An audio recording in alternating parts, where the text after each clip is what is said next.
جب تمہارے پروردگار نے فرشتوں سے کہا کہ میں مٹی سے انسان بنانے والا ہوں، جب میں اس کو درست کر لوں اور اس میں اپنی روح پھونک دوں تو اس کے آگے سجدے میں گر پڑنا، سو تمام فرشتوں نے سجدہ کیا مگر ابلیس کہ وہ اکڑ بیٹھا اور کافروں میں ہو گیا۔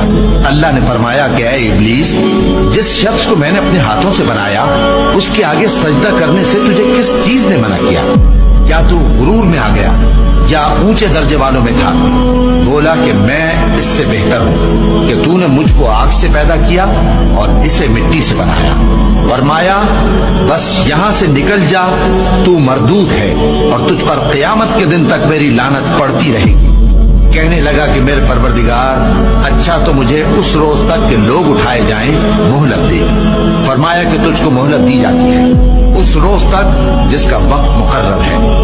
کہنے لگا کہ مجھے تیری عزت کی قسم، میں ان سب کو بہکاتا رہوں گا سوائے ان کے جو تیرے چنے ہوئے بندے ہیں۔ فرمایا ٹھیک ہے، اور میں ٹھیک ہی کہتا ہوں کہ میں تجھ سے اور جو ان میں سے تیری پیروی کریں گے سب سے جہنم کو بھر دوں گا۔ اے پیغمبر، کہہ دو کہ میں تم سے اس کا صلہ نہیں مانگتا اور نہ میں بناوٹ کرنے والوں میں ہوں۔ یہ قرآن تو اہل عالم کے لیے نصیحت ہے اور تم کو اس کا حال کچھ وقت کے بعد معلوم ہو جائے۔